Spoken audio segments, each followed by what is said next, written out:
తాకట్టులో ఉన్న బంగారాన్ని విడిపించి ఆ రోజు ఆన్లైన్ రేటుకే మేము కొంటాం. Sharma gold company.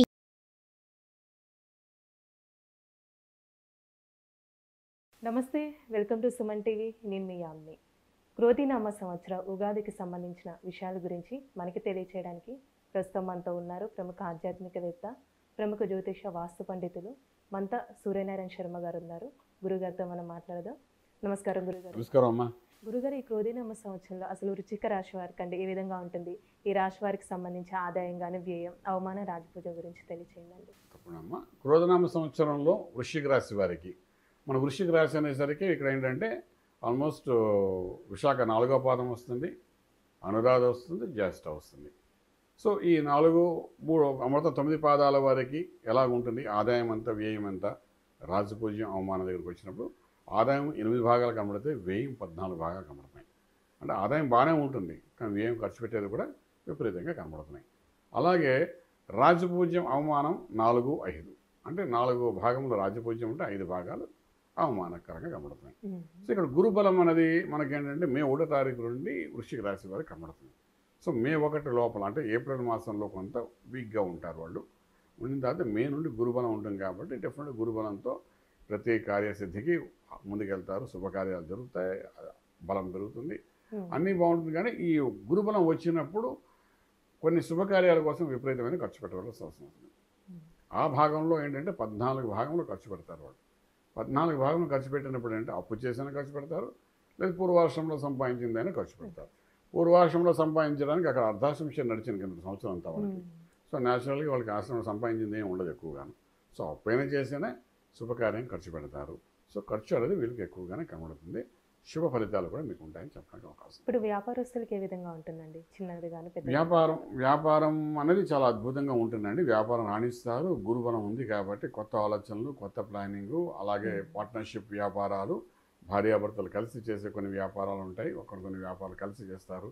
కొన్ని భార్య పేరు ఇల్లు స్థలం కొంటారు, దాన్ని మళ్ళీ అమ్ముతుంటారు. ఆ రకమైన భూమికి సంబంధించిన వ్యాపారాలు చేస్తుంటారు. రకరకాల వ్యాపారాలు, వీటన్నిటికీ కూడా ప్రోత్సాహకరంగా ఉంది ఈ సంవత్సరం. అందులో గురుబలం ఉంది కాబట్టి సంవత్సరం అంతా ఉంటుంది మే నెల నుండి. సో అదొక పాజిటివ్స్ అని చెప్పచ్చు.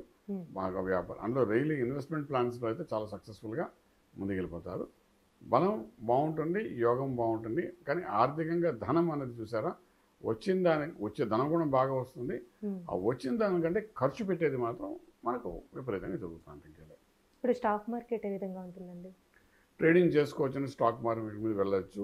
అగ్రికల్చర్, ఆర్గానిక్ ఇండస్ట్రీస్ మీద స్టాక్ మార్కెట్లో ఇన్వెస్ట్మెంట్ ప్లాన్స్ చేసుకోవచ్చు. అలాగే పవర్ ప్లాంట్, సోలార్ సిస్టమ్స్, వాటి మీద ఇన్వెస్ట్మెంట్ చేసుకోవచ్చు. అలాగే మన కొంతవరకు ఏంటంటే సాఫ్ట్వేర్, ఐటీకి సంబంధించిన కంపెనీస్ మీద కూడా ఇన్వెస్ట్మెంట్, లైక్ ఇన్ఫోసిస్ షేర్స్ ఉంటాయి, అలాంటి వాటి మీద కూడా మనం ఇన్వెస్ట్మెంట్ చేసుకుంటూ వెళ్ళచ్చు. సక్సెస్ఫుల్గా మంచి ప్రాఫిటబుల్గా వెళ్తుందని చెప్పచ్చు. ఇప్పుడు వివాహం అండి, ఇప్పుడు భార్యాభర్తల మధ్య సంబంధం ఏ విధంగా ఉంటుంది? సంతాన పరంగా చూసుకుంటే ఎలా ఉంటుందండి?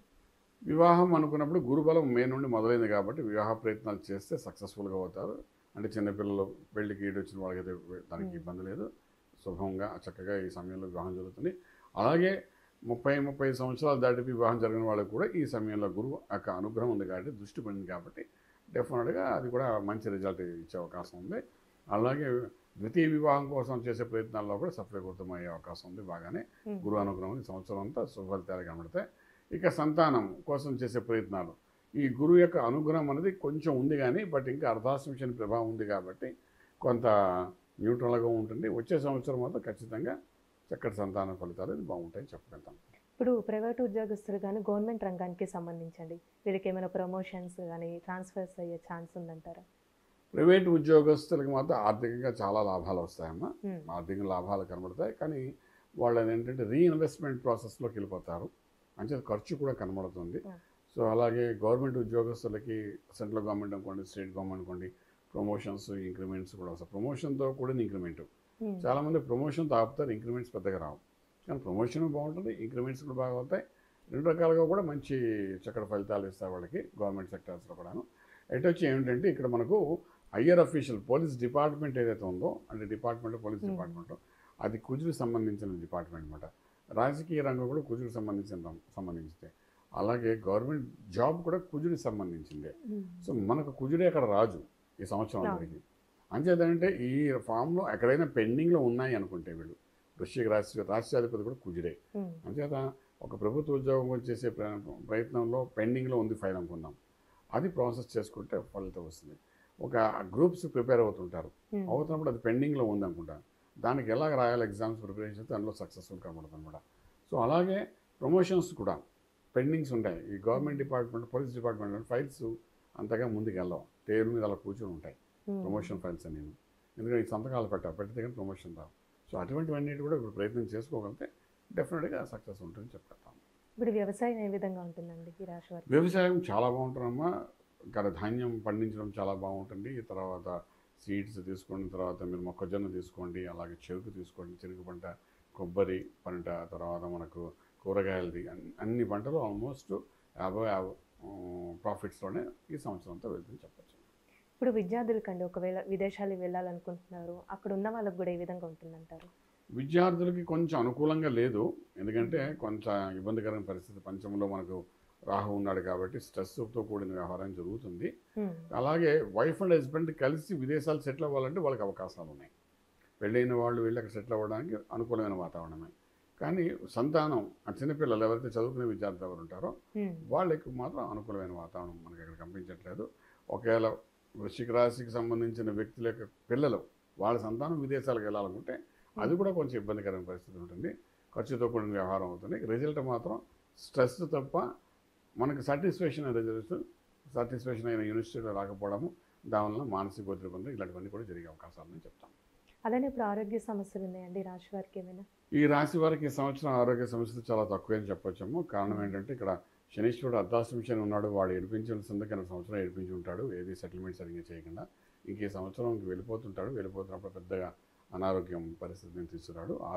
5 రాహు ఉన్నాడు, అలాగే షష్ఠ స్థానంలో కానీ అష్టంలో కానీ ఎటువంటి పాపగ్రహాలు కూడా లేవు కాబట్టి స్టార్టింగ్ నుండి లేవు. సో డెఫినెట్గా ఆరోగ్యంగా ఉంటారు, సక్సెస్ఫుల్గా లైఫ్ లీడ్ చేస్తారని చెప్పచ్చు. అంటే ఈ రాశి వారికి ఎలాంటి పరిహారం చేయాలండి? పరిహారం అంటే రాశ్యాధిపతి కుజుడయ్యాడు, అలాగే క్రోధనామ సంవత్సరానికి అధిపతి కుజుడయ్యాడు. తర్వాత కుజుడు యొక్క అగ్నితత్వం అనేది అలాగా ఉంటుంది, వీళ్ళ బాడీలో వేడి ఎక్కువ ఉంటుంది. ఆ వేడి ఎక్కువ ఉండడం వల్ల కొన్ని నిర్ణయాలు మిస్ఫైర్ అయిపోతుంటాయి.